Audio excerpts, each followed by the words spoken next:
हरे कृष्णा। जगत गुरु श्रील प्रभुपाद की जय। हम लोग नारद भक्ति सूत्र नंबर 56-57 पर डिस्कशन करेंगे, जो इस प्रकार है। गौणी त्रिधा गुण भेदात आर्तादि भेदात्वा, कि जो गौणी भक्ति, जो सेकेंडरी भक्ति है, वो तीन तरह की होती है। जैसे जिसके अंदर जो भी भौतिक प्रकृति का जो भी गुण प्रधान होता है उसके अनुसार, या भौतिक जो प्रेरणा है जैसे दुख इत्यादि, उसके अनुसार जो भक्ति होती है, जिसके कारण वो भक्ति में आया, इसको सेकेंडरी गौणी भक्ति कहते हैं। और फिर 57वें सूत्र में बोला है उत्तरस्माद पूर्वा पूर्वो श्रेयाय भवति, कि जो पहले की स्टेजेस हैं वो बाद वाले जो भक्ति है, गौणी भक्ति, उनसे अच्छी होती है। तो इसके ऊपर डिस्कस करते हैं हम। आजानुलंबित बुझाओ कनकावधातु संकीर्तन कपितरौ कमलायताक्षो विश्वम्भरो द्विजोरौ युग धर्म पालो वंदे जगत प्रिय करो करुणावतारो वंदे श्री कृष्ण चैतन्य नित्यानंदो सहोदितो गौड़ोदय पुष्पंदो चित्रो छंदो तमोनुदो पंचतत्वात्मकं कृष्णं भक्त रूप स्वरूपकं भक्तावतारं भक्ताख्यं नमामि भक्त शक्तिकं श्री कृष्ण चैतन्य प्रभु नित्यानंद श्री अद्वैत गदाधर शिवासदि गौर भक्त वृंदा। हरे कृष्ण कृष्ण कृष्ण हरे हरे, हरे राम राम राम हरे हरे।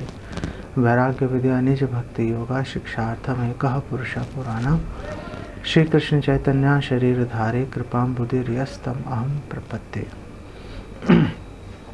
नमो विष्णु पादाय कृष्ण प्रेष्ठाय भूतले श्रीमते भक्ति वेदांत स्वामी नित्य नामने नमस्ते सारस्वते देवे गौरवाणी प्रचारणे निर्विशेष शून्यवादी पाश्चात्य देश तारिणे। हरे कृष्णा। तो यहाँ पर दो तरह की गौणी भक्ति बताई गई है। एक गुणों के आधार पर जो तीन तरह की होती है, सतोगुण रजोगुण तमोगुण से प्रभावित, और दूसरी जो भौतिक कारणों से जो प्रेरित है, उस पर जो आधारित भक्ति है, वो भी, उसको भी सेकेंडरी गौणी भक्ति कहा गया है। तो जहाँ तक भौतिक गुणों से प्रभावित भक्ति है, उसका वर्णन भागवतम के 3 स्कंद में किया गया है, जहाँ पर भगवान कपिल अपनी माता देवहूति को इस बारे में जानकारी प्रदान कर रहे हैं, और तामस भक्ति के बारे में भगवान कपिल जो है वो बता रहे हैं भागवतम 3:29-8 में। अभिसंधाय यो हिंसाम दंभम मात्सर्यमेव वा संरंभे भिन्न दृक् भावम मयि कुर्यात् स तामसः, कि भक्ति जो ईर्ष्यालु लोगों द्वारा संपन्न की जाती है, जो ईर्ष्यालु हैं, घमंडी हैं, जो वायलेंट हैं, वायलेंट का मतलब बहुत जल्दी से उत्तेजित हो जाते हैं, जो क्रोध में आ जाते हैं, और भिन्नत्रिक भावम, जो अलग थलग रहने की प्रवृत्ति होती है, अपने आप को अलग करके देखते हैं, वो ऐसी जो भक्ति है उसको तमोगुण में स्थित भक्ति कहा जाता है। तो ऐसा व्यक्ति कौन होता है जो तमोगुण में भक्ति कर रहा है? श्रील प्रभुपाद एक्सप्लेन कर रहे हैं, उसका एक बड़ा मुख्य लक्षण होता है, वो सोचता है कि भैया मैं बेस्ट डिवोटी हूँ, बाकी सबके अंदर कमियाँ ही कमियाँ हैं, लेकिन मैं 16 कला संपूर्ण हूँ, मैं बेस्ट डिवोटी हूँ। ऐसे भाव के साथ में वो लोगों से व्यवहार करता है। और श्रील प्रभुपाद कह रहे हैं कि ऐसी जो भक्ति होती है, ये शुद्ध नहीं होती, ये मिश्रित भक्ति होती है। और विश्वनाथ चक्रवर्ती ठाकुर कह रहे हैं कि जो इस तरह के भक्त हैं, इनसे दूरी बनाकर इनसे रखनी चाहिए। मतलब इनको आप आदर तो दो, रिस्पेक्ट तो हमने घास के तिनके को भी देनी है, तो उनको रिस्पेक्ट देते रहो, लेकिन दूर से एक दूरी बना के चलना चाहिए, दूर से उनको रिस्पेक्ट देते रहो, हरे कृष्णा बोलते रहो। लेकिन एसोसिएशन मत करो। दूर का मतलब ये नहीं कि वो टेम्पल रूम में एक कोने में आप दूसरे कोने में पहुंच जाओ।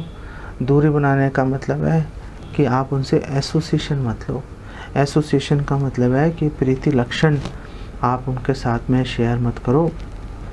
ददाति प्रति घनाति गुह्यमाख्याति पृच्छति भुंक्ते भोजते जयम षट्विधि प्रीति लक्षणम। ये 6 तरह के कार्य आपस में मत करो। बस मिलो, हरे कृष्णा किया, अगर कुछ और काम की बात हुई कि बस अपने रास्ते पे चल पड़ो। ये श्रील प्रभुपाद और श्रील विश्वनाथ चक्रवर्ती ठाकुर की यहाँ पे सुझाव है इस विषय में, ऐसे भक्त के बारे में। फिर इससे अगले श्लोक में भगवान कपिल जो है वो जो रजोगुण में स्थित भक्त है उसके विषय में बता रहे हैं। और वो बता रहे हैं कि विषयान अभिसंधाय यश ऐश्वर्यमेव वा अर्चादाव अर्चयेद्यो माम पृथक भावा स राजसः। कि जो मंदिर में अर्चा विग्रह की पूजा कर रहा है लेकिन पृथक भाव, अलग भाव से चल रहा है, वो अलग भाव से मतलब उसका भौतिक सुख भोगने की उसकी प्रवृत्ति है, पूजा लाभ प्रतिष्ठा के पीछे चल रहा है, ऐसी जो भक्ति है वो राजसी वृद्धि है, वो रजोगुण में स्थित भक्ति है। और श्रील प्रभुपाद यहाँ पर एक्सप्लेन कर रहे हैं कि जो ऐसा व्यक्ति होता है, ऐसा भक्त होता है, वो अपने हितों को भगवान के हितों से अलग करके देखता है। वो ये देखता है कि मैं भगवान की भक्ति कर रहा हूँ तो उनसे मैं कितना निचोड़ सकता हूँ, उनसे कितना मैं ले सकता हूँ, भौतिक ऐश्वर्य इत्यादि कितना शोषण कर लूँ मैं भगवान का, ऐसा उसके मन में विचार होता है। वो भगवान को पालनहार के रूप में देखता है कि भगवान ATM मशीन है, जब जाओ आप भगवान से कुछ भी प्राप्त करने के दृष्टिकोण से जाते हो आप। ऐसी जो भक्ति है वो राजसी भक्ति है। और ये जो यहाँ पे जो पृथक भाव का जो शब्द आ रहा है, ये पृथक भाव ऐसा नहीं है कि भगवान का जो शोषण करने की बात कर रहे हैं वो भी पृथक है कि भगवान अलग है मैं अलग हूँ। जो भगवान से एक होना चाहते हैं श्रील प्रभुपाद कह रहे हैं वो भी पृथकवादी हैं, क्योंकि वो भगवान से एक होना चाहते हैं खुद दुखों से आज़ाद होने के लिए। वो भगवान से एक होना, भगवान की सेवा करने के लिए एक होना नहीं चाहते। उनके पीछे भी उनका अपना स्वार्थ रहता है। तो जो एकत्वम की बात की गई है हमारे शास्त्रों में, जैसे ईशोपनिषद में की गई है, वहाँ पर एकत्वम का जो अर्थ है वो विचारों में समानता की बात है। विचारों का एकत्वम होता है कि भगवान कृष्ण कह रहे हैं मेरी सेवा करो, और जो एक भक्त होता है वो बोलता है भगवान कृष्ण की सेवा करनी चाहिए। ये विचारों का एकत्वम है। तो इस स्तर पे अगर कोई है तो एक बात चल रही है, नहीं तो पृथकतावादी व्यक्ति है, वो भगवान को अलग और स्वयं को वो अलग सोच के चल रहा है। और फिर सतोगुण के अंदर जो भक्त हैं, जो सतोगुण के अंदर रह के भक्ति कर रहे हैं, उनकी बात भगवान कपिल बता रहे हैं। कर्म निर्हारम उद्देश्य परस्मिन् वा तदर्पणम यजेद्यष्टव्यम इति वा पृथक भाव स सात्विका। कि जो सतोगुणी भक्ति कर रहा है वो भगवान की भक्ति तो कर रहा है और भगवान को अपने जो कर्मों का फल भी भगवान को अर्पित कर रहा है, लेकिन वो फल अर्पित करने के पीछे उसका भाव है कि मैं पापों से मुक्त हो जाऊं। उसका ऐसा भाव रहता है। ये सतोगुणी भक्ति है, क्योंकि यहाँ पर भी आप खुद को पापों से मुक्त कराने के बारे में सोच रहे हो। जो वो व्यक्ति है वो खुद ही केंद्र बिंदु में, भगवान केंद्र बिंदु में नहीं है। भगवान का तो इस्तेमाल किया जा रहा है अपने आप को सुख पहुंचाने के लिए। तो ये जो 3 तरह की भक्ति है, ये गुण के अंदर रहकर भक्ति है। तो भगवान तो भगवत गीता में कह रहे हैं निस्त्रय गुण्य भव अर्जुन, 3 गुणों से ऊपर उठ के बात करो। अर्जुन, आप वेदों के अंदर भी अधिकतर गुणों 3 गुणों के अंतर्गत करने वाली भक्ति बताई गई है, लेकिन तुम 3 गुणों से ऊपर उठ जाओ। तो आखिर नारद जी ये गौण भक्ति की बात क्यों कर रहे हैं यहाँ पर? क्या मकसद था? शुद्ध भक्ति की बात करते चलते सबको अच्छा लग रहा था, शुद्ध भक्ति के गुण बता रहे हो, लक्षण बता रहे हो, परिभाषा उसकी सिद्ध कर दी, तो उसी के ऊपर और डिस्कशन चलाते रहते हैं। बीच में गौणी भक्ति, मिश्रित भक्ति की बात, विद्या भक्ति की बात बीच में कैसे ले आए? तो नारद जी इसीलिए लेकर आए हैं क्योंकि नारद जी का मंतव्य है कि एक भक्त है उसको ये गुणों के अधीन जो भक्ति है उससे सावधान रहना चाहिए, उसको अपना आंकलन करते रहना चाहिए, कहीं मैं इन गुणों के इन गौणी भक्ति के बीच में तो नहीं मैं फंसता जा रहा। ऐसा तो नहीं है कि मेरे मन में जो आसक्ति ख़त्म करने की भावना से मैं आया था, मैं भक्ति करने लगा, आसक्ति बढ़ गई मेरी। जैसे भरत महाराज है, भरत महाराज पूरा संसार छोड़कर, राज्य छोड़कर जंगल में गए, हिरण के बच्चे से आसक्त हो गए, तो प्रॉब्लम खड़ी हो गई, वो शुद्ध भक्ति से च्युत हो गए। वो अच्छे भले उनके भाव भक्ति के स्तर पे थे, लेकिन डेविएशन आ गए उनके मन में विकार आ गया इसके प्रति। तो नारद जी के यहाँ पर गौणी भक्ति बताने का अर्थ ही है कि एक भक्त को, जो गंभीर भक्त है ऑफ कोर्स, उसको सावधान रहना चाहिए अनर्थों के प्रति। और ये अनर्थ दो तरह के होते हैं। पहला अनर्थ ये होता है कि एक भक्त सोचता है ओ मैं तो भक्ति प्राप्त कर ही नहीं पाऊँगा, शुद्ध भक्ति के स्तर पे मैं कैसे पहुँचूँगा। बहुत से भक्त हमें मिलते ही हैं, चाहे वो विनम्रतावश या एटिकेट के चलते, सदाचार के चलते बोल देते हैं कि आप महान हो, हम शूद्र हैं, हम तुच्छ हैं, हमसे भक्ति होती नहीं है।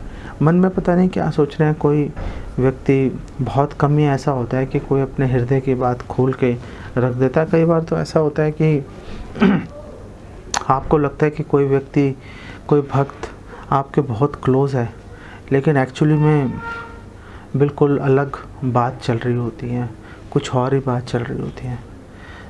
एक बार मैं जब जॉब करता था, 2010 में छोड़ दी थी मैंने नौकरी, तो बच गया। मैं जॉब कर रहा था, तो मैंने नया एमडी ज्वाइन किया। तो ज्वाइन किया था, उसको 3-4 महीने हुए थे। तो मार्च का महीना आ गया। मार्च में मायापुर में परिक्रमा होती थी, मैं 15 दिन के लिए जाया करता था। परिक्रमा के दौरान में एक चक्कर वगैरह सारा चक्कर लगाने जाते थे हम लोग। तो उसको पता नहीं था क्योंकि वो भी आया था, मैं 3-4 साल से कर रहा था ये प्रैक्टिस। तो आया, तो वो समय आ गया, तो मैं उसके पास गया, मैंने बोला कि मुझे जाना है 15 दिन के लिए छुट्टी। तो उसने मेरे को बोला कि भाई अगर मैं 15 दिन तेरे बगैर रह लूँगा, फिर तो मैं तेरे बगैर ही रह लूँगा। आप समझ रहे हो बात को? तो अगर आप किसी भक्त के बिना आप 15 दिन, 20 दिन, 1 महीना रह लिए, फिर तो उसके बिना रह ही लोगे। फिर ऐसा थोड़ा है कि आप उसके बगैर मरे जा रहे हो, उसकी एसोसिएशन नहीं मिल रही, क्या हो रहा है क्या नहीं हो रहा। तो बस क्लियर हो जाती हैं पिक्चरें सारी इसी चीज़ से। तो अगर कोई आपको, कोई कितना भी लिप सर्विस करता रहे, बोलता रहे कि ओ हम आपके मार्गदर्शन वगैरह हम रह नहीं सकते, ये वो हम भी बोलते हैं लोगों को, दूसरे भी बोलते हैं, लेकिन बात यह है कि वो कितने इंटेंसिटी के साथ, कितने उत्साह के साथ में वो आपके साथ एसोसिएशन ले रहे हैं, चाहे टेलीफोनिकली है, चाहे मैसेजेस पे है, चाहे सामने मिलकर है। चलो कोरोना वायरस के दौरान तो आमने सामने मिलने की संभावना थोड़ी कम है, चलो, लेकिन फिर भी बंदा फ़ोन वगैरह पे एक दूसरे से संपर्क रखता है। जो रख रहे हैं, जो नहीं रख रहे हैं, इसका मतलब इतनी कोई आफत नहीं आ रही। ऐसा नहीं है कि मतलब कोई बहुत बड़ी गोली चल रही है। तो खैर हम बात कर रहे थे अनर्थों की कि 2 अनर्थ हैं। एक तो है कि भक्त कहते हैं वो हम तो प्राप्ति नहीं कर पाएंगे, हमारे तो बस की नहीं है, शुद्ध भक्ति कहाँ, हम कहाँ। और दूसरी तरह का अनर्थ होता है जो भक्ति को बहुत ही सस्ते ढंग से ले लेते हैं, जिनको प्राकृत सहजिया भी जिनको कहा जाता है। तो जो पहले तरह के लोग हैं उनको उत्साह देने के लिए भगवान भगवद गीता 7:16 का ये श्लोक बोलते हैं, काफ़ी फेमस श्लोक है, और ये इसकी रेफरेंस 56वें सूत्र में भी आ रही है कि प्रेरणा के आधार पर जो भौतिक कारणों से प्रेरित होकर जो भगवान की शरण में आता है कि चतुर्विधा भजन्ते माम जना सुकृतिनो अर्जुना आरती जिज्ञासु अर्थार्थी ज्ञानी चा भरतर्षभा, कि 4 तरह के लोग जो सुकृति हैं, जो पुण्यशाली हैं, हे अर्जुन 4 तरह के लोग मेरी शरण में आते हैं। आरती, जिनको कोई तकलीफ़ है, दुख तकलीफ़ है, कोई परेशानी है। जिज्ञासु, जो चेक करना चाह रहे हैं हो क्या रहा है यहाँ पर, जैसे ध्रुव महाराज हो गए। अर्थार्थी, जिनको धन की तलाश है, और ज्ञानी, जो पहले से ही मोक्ष के स्तर पर स्थित हैं। और भगवान कह रहे हैं कि ये 4 तरह के लोग मेरी शरण में आते हैं। तो भगवान की शरण में जाते हैं तो भगवान की शरण में जाने से उनको लाभ मिलता है। वो किसी भी कारण से भगवान की शरण में आ गए, भक्ति में आगे बढ़ने की उनको सुविधा मिल जाती है। ऐसा नहीं है कि आप आप अगर अभी शुद्ध भक्ति में हो तो है, नहीं है तो कुछ नहीं हो सकता, ऐसी बात नहीं है। जो गौणी भक्ति है, बेसिकली इसको इनडायरेक्ट भक्ति भी बोला जाता है, कि एग्जैक्टली भक्ति नहीं होती लेकिन भक्ति के साथ स्पर्श करती है। जैसे हम लोग बोलते हैं ना कि 12 रस होते हैं, 5 मुख्य और 7 गौण, जो शांत, दाक्ष्य, साख्य, वात्सल्य, माधुर्य 5 मुख्य रस हैं, और जो 7 गौण रस भी हैं, विभत्स इत्यादि, जो क्रोध, विभत्स जो गुण है वो गौण रस है। ये जो गौण रस है, ये अगर आप सिर्फ इन गौण रस के अंदर भगवान के साथ में आदान प्रदान करोगे, उसको भक्ति नहीं बोलते, क्योंकि अनुकूलियन भाव होना बहुत ज़रूरी है। लेकिन जब ये 7 जो रस हैं, जब ये मुख्य 5 रसों के अनुगत होकर जब भगवान से आदान प्रदान होता है, तो इसकी भी गिनती शुरू हो जाती है। जो मुख्य रस में स्थित भक्त हैं, वो अगर इन रसों का आस्वादन करते हैं, भगवान को और अधिक प्रसन्नता होनी शुरू हो जाती है। इसी प्रकार से ये जो 3 गुणों के अंतर्गत जो भक्त है, ये जो 4 तरह के जो लोग हैं, एक्चुअली में ये शुद्ध भक्त नहीं है, लेकिन शुद्ध भक्ति का स्पर्श करने की इनको मौका मिल जाता है। जैसे ज्ञान वैराग्य अपने आप में शुद्ध भक्ति नहीं है, लेकिन ज्ञान वैराग्य जो है, अगर शुद्ध भक्ति के साथ उनका स्पर्श भी हो जाए तो जैसे मतलब सोने पे सुहागा वाली बात हो जाती है। तो इनको गौणी क्यों कहा जाता है? गौणी इसलिए कहा जाता है क्योंकि इनमें एक मुख्य कारक इनके अंदर उपलब्ध नहीं होता। वो मुख्य कारण क्या है? निस्वार्थ भाव, कॉजलेस, अहेतुकी, अन्याभिलाषिता शून्यम, ज्ञान कर्मादि अनावृतम, अनुकूलेन कृष्णानुशीलम भक्तिरुत्तमा। जो उत्तम भक्ति है, शुद्ध भक्ति है, वो अन्याभिलाष शून्य होनी चाहिए। अगर वो अन्याभिलाष शून्य नहीं है, बात नहीं बनेगी। जो प्रकृति के 3 गुणों के अंदर है, हमने अभी डिस्कस कर लिया कि वो चल रही है, उसके अंदर भक्त खुद ही अपने आप को केंद्र बिंदु में रखा हुआ है। और ये जो 4 तरह के सुकृति लोग हैं, ये लोग भी भगवान के महिमा को भी पूरी तरह से नहीं जान रहे। ये लोग भी बेसिकली लगे हुए हैं। ये लोग शुद्ध भक्ति के स्तर पे नहीं है। अगर भगवान की कृपा हो जाए तो शुद्ध भक्ति के पास ये लोग जा भी सकते हैं। यहाँ पर भक्ति विनोद ठाकुर एक बड़ी महत्वपूर्ण बात बोल रहे हैं। भक्ति विनोद ठाकुर बोलते हैं कि ये जो 4 तरह के लोग हैं, सुकृति जन, ये अगर किसी शुद्ध भक्त के संग अगर ये प्राप्त कर लें, एसोसिएशन में आ जाए, तो इनकी श्रद्धा जागृत हो जाती है शुद्ध भक्ति के अंदर। ये अधिकारी हैं शुद्ध भक्ति प्राप्त करने के लिए। अगर शुद्ध भक्तों का अगर इनको संग मिल जाए, अगर शुद्ध भक्तों का संग मिल जाएगा, तो इनको शुद्ध भक्ति करने का अधिकार इनको प्राप्त हो जाएगा। और धीरे धीरे धीरे धीरे ये लोग तीनों गुणों से ऊपर उठना शुरू हो जाएंगे। अपने इन भावों को ये लोग त्यागना शुरू कर देंगे और ऊपर 3 गुणों से ऊपर उठ जाएंगे। कैसे उठ जाएंगे? हमारे शास्त्रों में उदाहरण दे रखा है कि जैसे कोई व्यक्ति सपोज ज़मीन पे गिर गया, अब वो ज़मीन से उठेगा कैसे? फिसल गया, कीचड़ था, फिसल गया, उठेगा कैसे? तो ज़मीन का सहारा लेके उठेगा।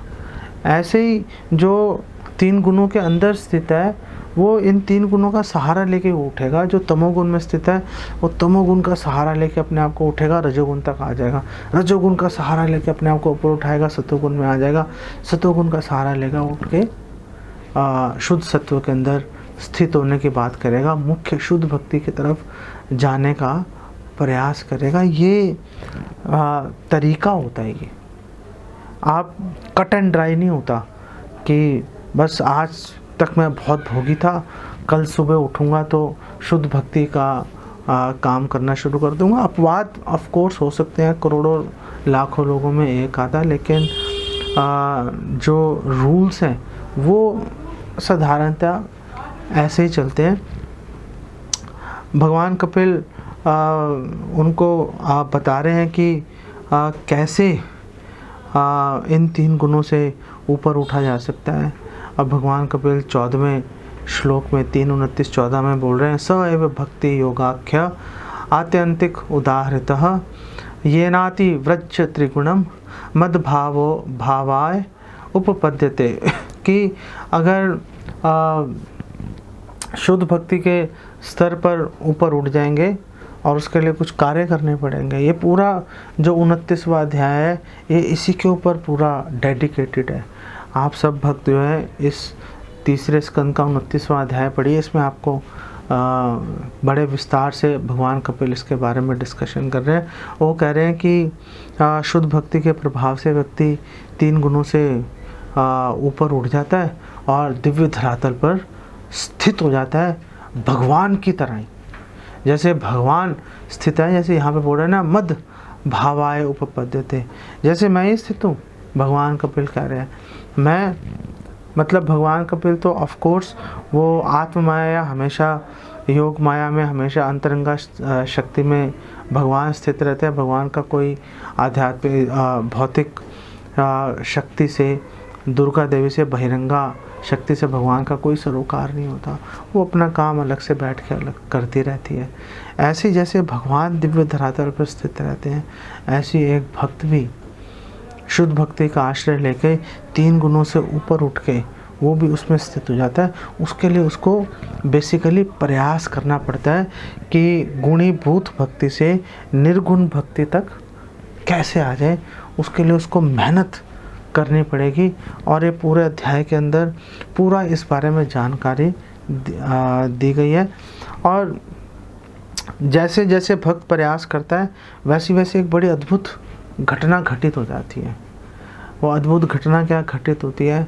भागवतम के इसी स्कंद में 20वें श्लोक में भगवान कपिल कहते हैं कि देखो, जैसे हवा चल रही है, हवा ने एक फूल से जाकर टकराई और वो फूल से गंध निकल रही थी, सुगंध। वो हवा ने वो गंध कैच की, आगे बढ़ गई। अब वो हवा तो आगे बढ़ रही है, किसी को क्या लेना देना, लेकिन अगर कोई व्यक्ति वहाँ खड़ा है उस पास में ही, तो जैसे ही हवा उसके पास निकलेगी, क्योंकि उसके पास सूंघने की शक्ति है, वैसे ही वो सूंघ लेगा कि ओह अच्छा, ये खुशबू वाली हवा है, ये फलाने फूल की खुशबू है इसके अंदर। ऐसा उसके मन में विचार आ जाएगा, तुरंत उसको वो कैच कर लेगा। उसी प्रकार से जो तीव्र भाव से जो भक्ति के अंदर लगता है, जो कृष्ण भावनामृत का पालन करता है, वो भगवान को तुरंत ऐसे पकड़ लेता है। और भगवान को तुरंत ऐसे कैसे पकड़ लेता है? तो इस श्लोक में बता रहे हैं, क्योंकि भगवान तो सभी जगह है। भगवान तो आपके हृदय में भी हैं, बाहर भी हैं, हर अंडांतरस्थ परमाणु चयांतरस्थम, भगवान तो कण कण में है। हम अभी पकड़ नहीं पा रहे, लेकिन जैसे जैसे हम भक्ति का पालन करेंगे, जैसे जैसे हम नियमों का पालन करेंगे, गुरु के मार्गदर्शन में हम भक्ति के अंदर जुड़ेंगे, हम वैसे हमारी वो शक्ति हमें प्राप्त हो जाएगी कि हम भगवान को ऐसे अनायास ही हम भगवान को कैच कर लेंगे, भगवान को पकड़ लेंगे। तो कैसे होगा, क्या करना पड़ेगा, तो इसके बारे में भागवतम 2:3-10 में बता रहे हैं कि आप किसी भी स्तर पे क्यों ना स्थित हो, आपकी कैसी भी भावना क्यों ना हो, आपको एक काम करना पड़ेगा। और यहाँ पर भागवतम के श्लोक में कहा है, अकामः सर्व कामो मोक्ष काम उदारति तीव्रेण भक्ति योगेन यजेत पुरुषम परम। जो उदारदी है, जो समझदार व्यक्ति है, चाहे वो उसकी कोई इच्छा नहीं है, चाहे इच्छाओं से भरा हुआ है, या चाहे मोक्ष की इच्छा है उसके मन में, तीव्रेण भक्ति योगेन, वो पूरी तीव्रता से अगर भक्ति योग का पालन करेगा, विधि विधानों का पालन करेगा, साधन भक्ति का अगर पालन करेगा, तो उससे उसके मन का शुद्धिकरण हो जाएगा, भगवान को अपने वशीभूत कर लेगा। तीव्रेन भक्ति योगेन, बहुत ही जो प्रैक्टिकल क्या करना है कि हमें तीव्रता से भगवान की भक्ति में जुड़ना है।